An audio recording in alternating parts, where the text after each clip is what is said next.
Okay, so I am back to do a couple more problems for you just in case you're still struggling. So I'm going to jump over here on the right side and again do a couple of these. So number 6, let's work through that one.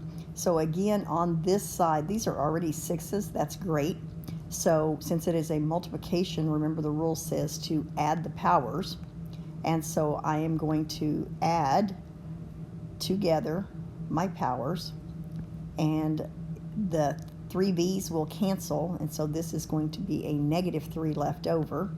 That's still, equal to 6 to the 2v. So now that my bases are the same, my powers must be the same. So I get a negative 3 equals 2v. V equals a negative 3 halves. Okay? So don't make these too complicated. Again, they're really not bad.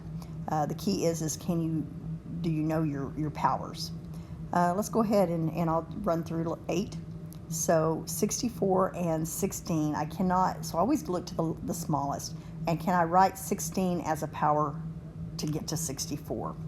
And really I could, but it would be a fractional power. So I think the easiest thing would be to rewrite 16 as 4 squared. And that means that I would write 64 as 4 cubed. Okay? And again, they are both to a power. And now I have a power to a power, which says that I need to multiply those two things together. So I'm going to get 4 to the 9b minus 9 equals 4 to the negative 2b minus 2. Now the bases are the same, and so I can just write my equation. 9b minus 9 equals a negative 2b minus 2. And go ahead and solve it. So that would be 11b equals negative 7. So b equals a negative 7/11.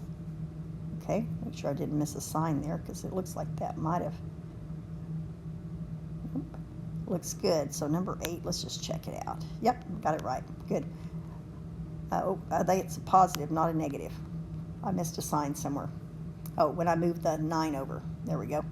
So let's fix that. So when I move the 9 over, that's a positive. There we go. That was my bad. Good thing I checked myself. Okay, let's do...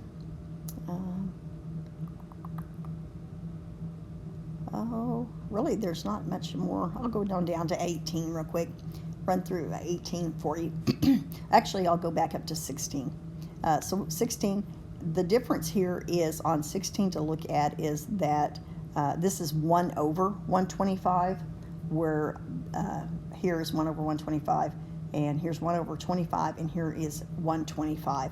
And so because of the fact that these are fractions, I'm going to go ahead and reciprocal them. So in other words, this would be 125 to the negative 1, okay, times 3a plus 3, okay?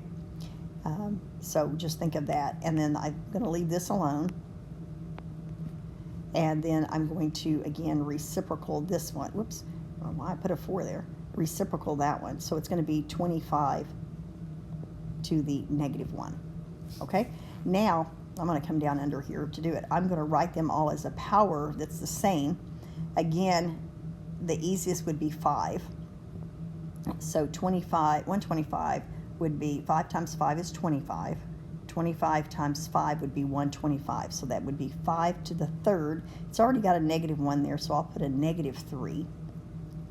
3a plus 3 times 5 to the 3. Oops.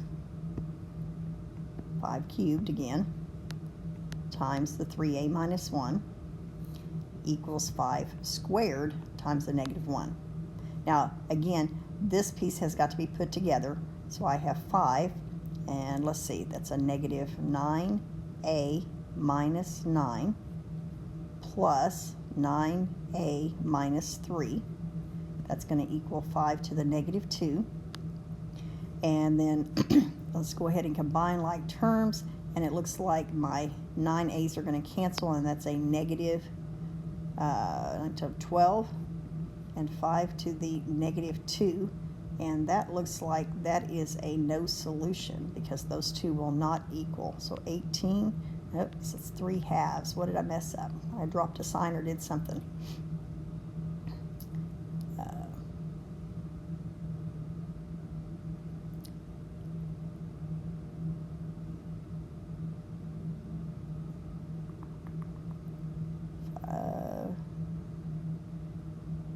Now let's see if I... 9a minus 3, 5 squared negative 2.